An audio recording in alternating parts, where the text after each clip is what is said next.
साल 1707 जब मुगल बादशाह औरंगजेब की मौत हुई तो उनका साम्राज्य अपने सबसे बड़े आकार में था। लेकिन यही वो वक्त भी था जब इस महान साम्राज्य की बुनियाद हिलने लगी थी। तो आखिर ऐसा हुआ क्या? एक साम्राज्य जो अपनी बुलंदी पर था वो टूटने की कगार पर कैसे पहुंच गया? चलिए इसी पहेली को समझते हैं। जरा इस नक्शे पर नजर डालिए। औरंगजेब के दौर में मुगल साम्राज्य का विस्तार देखिए, अफगानिस्तान से लेकर नीचे तमिलनाडु तक। सच में ये उस समय के सबसे बड़े और सबसे ताकतवर साम्राज्यों में से एक था। तो सवाल यही उठता है, एक साम्राज्य जो इतना विशाल, इतना ताकतवर दिख रहा था, वो अपनी सबसे बड़ी कमजोरी के दौर में कैसे आ गया? ये विरोधाभास ही औरंगजेब के दौर की असली कहानी है। और देखिए, इस कहानी की पहली दरार तो औरंगजेब के गद्दी पर बैठने के तरीके में ही छिपी थी। ये कोई शांति से मिली हुई विरासत नहीं थी, ये एक ऐसी जंग थी जिसने साम्राज्य को शुरू से ही, कह सकते हैं, एक तरह से अस्थिर कर दिया था। जैसे ही 1658 में बादशाह शाहजहां बीमार पड़े, उनके बेटों में सत्ता के लिए खूनी जंग शुरू हो गई। इस जंग में औरंगजेब ने न सिर्फ अपने भाइयों को हराया, बल्कि अपने ही पिता को आगरा के किले में कैद कर लिया, और इस एक कदम ने उनकी हुकूमत पर हमेशा के लिए सवालिया निशान लगा दिया।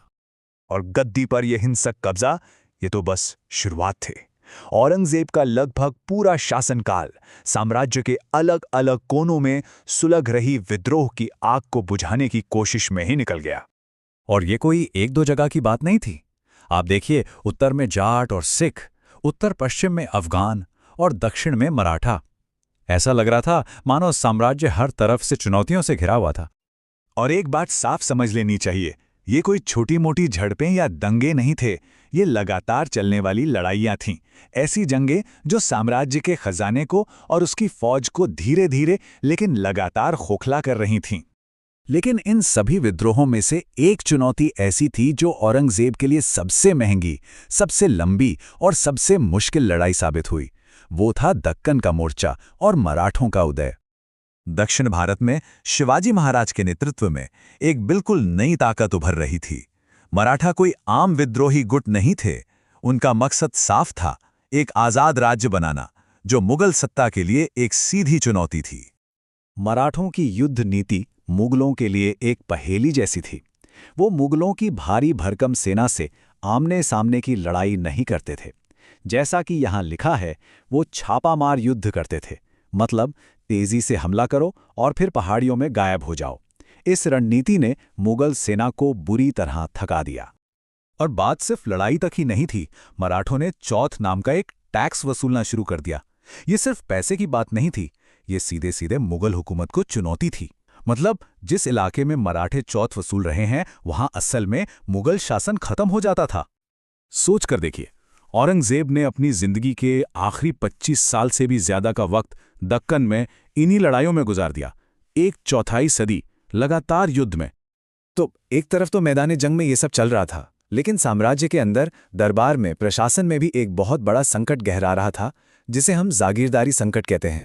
तो आखिर ये प्रॉब्लम थी क्या? देखिए, आसान शब्दों में, साम्राज्य में मनसबदार यानी जो बड़े अधिकारी थे, उनकी संख्या तो बढ़ती जा रही थी, लेकिन उन्हें तनख्वाह के बदले में देने के लिए जागीरें यानी जमीनें कम पड़ रही थीं। औरंगजेब खुद इस परेशानी को बखूबी समझते थे। उनका ये कहना, एक अनार और 100 बीमार, इस संकट को बिल्कुल साफ साफ बता देता है। यही साम्राज्य की हालत हो गई थी। ये चार्ट देखिए, ये उस बढ़ती हुई खाई को दिखाता है। एक तरफ जागीर मांगने वाले इतने सारे अमीर और दूसरी तरफ देने के लिए इतनी कम जागीरें।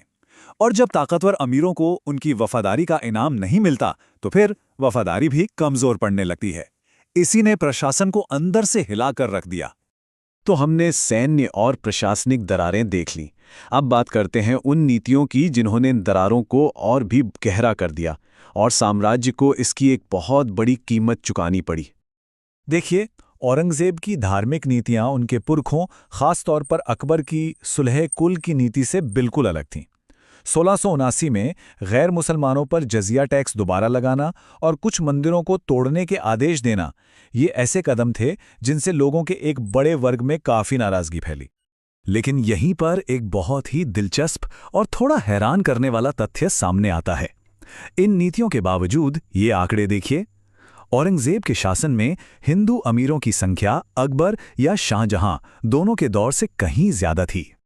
तो इससे क्या पता चलता है? एक बहुत ही उलझी हुई सच्चाई।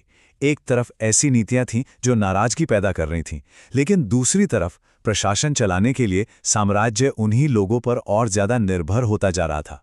ये साम्राज्य के अंदरूनी दबाव को दिखाता है। तो इन सभी संकटों का मिलाजुला नतीजा क्या निकला? नतीजा बहुत विनाशकारी था। दशकों की लड़ाई से खजाना खाली हो चुका था, सेना थक चुकी थी। दिल्ली का नियंत्रण कमजोर पड़ते ही बंगाल, अवध और हैदराबाद जैसी ताकतवर क्षेत्रीय शक्तियां सिर उठाने लगी थीं। और अब हम उसी नक्शे पर वापस आते हैं जिससे हमने शुरुआत की थी। 1707 में ये विशाल साम्राज्य बाहर से भले ही बहुत बड़ा और मजबूत दिख रहा हो, लेकिन अंदर से ये पूरी तरह से टूट चुका था, आर्थिक रूप से थक चुका था। इसका विशाल आकार अब इसकी ताकत नहीं बल्कि एक बोझ बन गया था। तो आखिर में सवाल यही रह जाता है, क्या औरंगजेब की मौत सिर्फ एक घटना थी, या साम्राज्य का पतन एक ऐसी प्रक्रिया थी जो बहुत पहले ही शुरू हो चुकी थी? शायद इस विशाल साम्राज्य के गिरने के बीज इसकी बुलंदी के दिनों में ही बो दिए गए थे।